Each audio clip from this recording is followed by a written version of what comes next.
what we have on the internet right now is what I would consider pro-black divestors. They want to talk about what's going on in the black community and talking about what black men are not doing, but they hate black culture or what they feel is African American culture. So much so that they always talk about it, and that's why you hear things like giving honor to Brad, stuff like that, right? But now, here's something that you don't want to know, is that they are so keen to talk about how they are raising their kids up in another culture that is not the black culture, all right? But at the same time, they hate black men who go overseas and become passport bros at the same time. Now, I want to play this clip from this lady. You've seen her on my channel.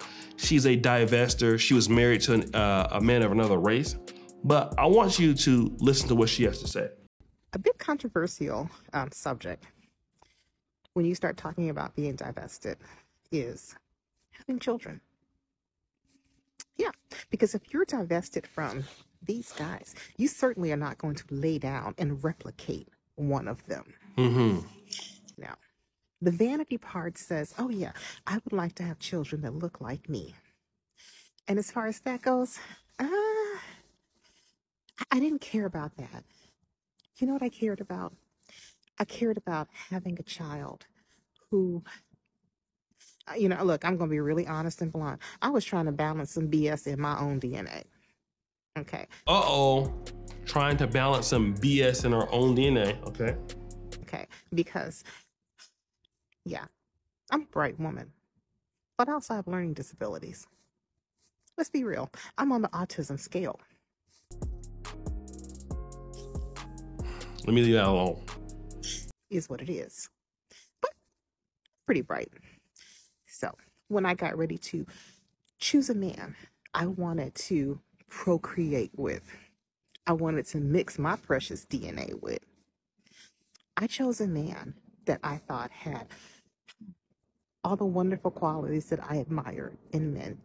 He was smart. That was number one. He was kind. He was hardworking. You know, black men can't be smart, kind of hardworking, because that doesn't, it's a culture gap. We can't do that, right? He had his morals and values. Because black men can't have good morals and values. Chef's kiss. Chef's kiss. You know, God, I'm gonna cry because I really loved my husband and I miss him. But so when it was time to have a baby, I chose the best candidate possible. He was not black. My child is mixed. I come from a family. My father is mixed. Now I got a mixed kid, and I've raised him in his father's culture. I've raised him as much as possible away from this culture. This is a big deal. The next generation. Are you willing to lay down and push out the next Pookie? As far as I'm concerned, not for me. Not for me. But you know what? This is a big deal.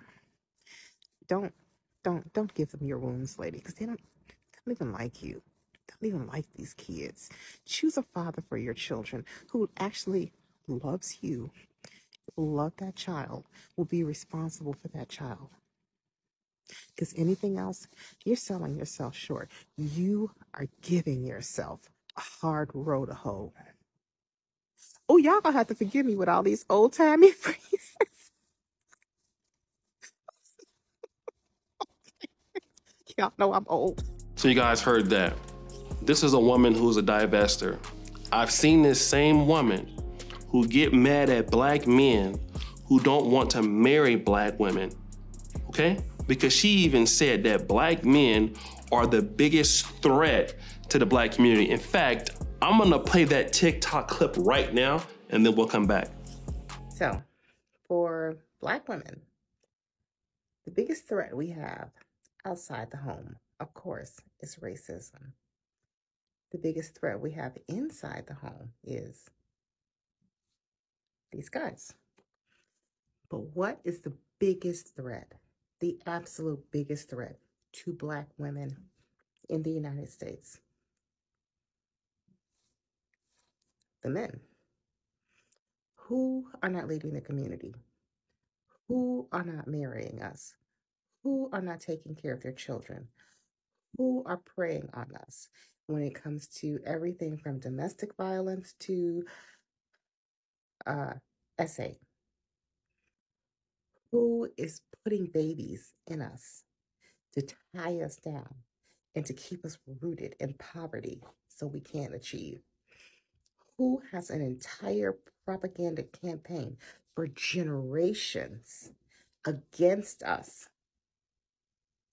Yeah, yes, racism, we do have to worry about racism because it does exist. But who is the biggest threat to us on a day-to-day personal basis, a one-to-one day-to-day personal basis? It ain't racism. So you hear she says, these Black men are not marrying us. But wait a minute, don't you want to get away from this culture? Just like that Black man wants to get away from the culture? It's okay if you get away from that culture, right? But here's the thing, does that culture actually respect you? No, that culture doesn't respect you. Because I'm gonna play another clip of this same lady talking about the reason why she don't date white men is because of a racist experience. We'll play that clip now. For many women who are divested, they absolutely love these guys. They love BRAGS. But I actually, I've dated very, very few, and that's deliberately because I've had real racist experiences. I'm 60. Okay, so let me take you back. I was born in Jim Crow, and even though my parents moved us to the edge of nowhere, and we lived cheek to jowl, with these people, no issues. But I did grow up with a lot of racism, and it's what it is. In 1981, I was in Chicago and I was standing on the street corner waiting for a bus because I was going to go shopping. I'm in my cute little summer dress. And a group of these guys rolled up on me in a convertible and dumped a bucket of filth on me. Yeah, just imagine my horror. Okay, and I was on public transportation and I had to backtrack all the way home covered in filth. Covered in filth. Yeah, and of course they called me the N-word and all of that. This same summer.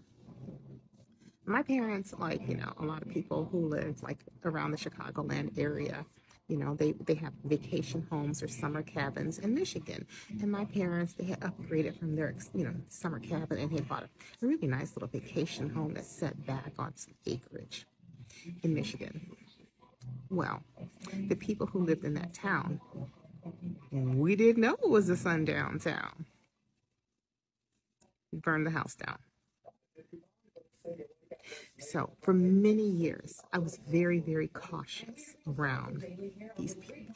And no, even though I was divested, no, I did not date them. Because you know what? There are more than just this and this on the planet.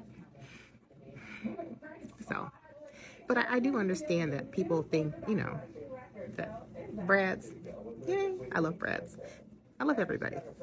No, not everybody. That's a lie. That Black women automatically go for white men when they divest. I'm not one of them. Mm-mm. You see, really, when you talk like this, I gotta leave my community because I don't want to have the best Pookies and the Ray Rays because we want to go out there and have kids by other people. They don't respect you. You don't have any community when you talk like that. You don't have any businesses when you talk like that. You don't have any ownership when you talk like that. Losers talk like that. That's why we don't have anything when people talk like that, right? Because obviously You feel like your son's culture and where they came from is so much better than our people. Instead of saying, hey, we are a group, we're gonna deal with what we have, and we're gonna elevate, listen to what I'm saying, elevate the culture in our people. And I've seen people do it. Look at Kagame. He has some, a lot of people don't like him in the East African Federation, and they don't like him in those bordering countries. But I was in Rwanda, I was in Kigali. I've seen the culture of Rwanda now, and it's up and coming. You have to work with your people to get them to where they're at. You think that you're gonna run to somebody else's culture and fix your problems? You still don't own nothing when you come back. Like, I wanna talk about this. Dr. Claude Anderson said something important. He said, Black athletes since Jackie Robinson have been getting millions of dollars in Black America or in America. What has that done for the people? What does it do for Black people when you go out there and get a white woman? Or when a Black woman goes out there and swirl? You still don't have anything. You still don't have any businesses. You still don't have any ownership. And Blacks still don't have no respect. And they still don't respect you. Period. Because you don't want to create the next Pookie. Because you can't find a Black man, or you can't be competitive enough to find a Black man that actually will deal with you. So you go deal with somebody else. And then people don't like the fact that your child is mixed. I'm gonna tell you that right now. Do you think, for people who talk like her, do you think that people are very excited? Oh, my husband is, or my daughter's husband is Black? Or my son's wife is Black? Look at what happened with Meghan Markle. No, because they want their people to be just as pure as we want our people to be. You think we going over there to somebody else's group adding value to them? Just like a lot of times you see in foreign countries. You see all these ladies living in third world countries and stuff like that, right? They want to deal with American men and want to marry American men for their own benefit. What do American men get from it though? That's the question. Like, am I gonna be supporting your whole entire family? What about your own people? Why do they want to deal with you? And that's something that we don't want to talk about. You sound weak, you sound defeated, but yet you want a Black man to come in and deal with somebody who thinks like you. Not a woman worth dealing with. Go. Again, I understand the passport bros and stuff like that, but I don't like this talk even from them. Like, I gotta get away from my own people because we don't have the potential to do it. No, if you wanna be a passport bro or something like that, fine. But then somebody else's culture, we're gonna be real. You're gonna have to go to that culture and do something that you wouldn't do in our culture. It's the honest truth. And the lady's contradicting herself everywhere she goes. And it's sad because you wanna pick somebody with good values and good morals, because obviously a Black person can't be a good person. A Black woman can't be a good person either, right? I bet you feel that you're a good person, don't you? Yes, and you're Black. So I guess you can't find a good Black man? Like, just stop. Just stop. Y'all sound so ridiculous every time. It's sad. But guys, it's your boy O'Shea Duke Jackson, another episode of Fair Use. I'm out.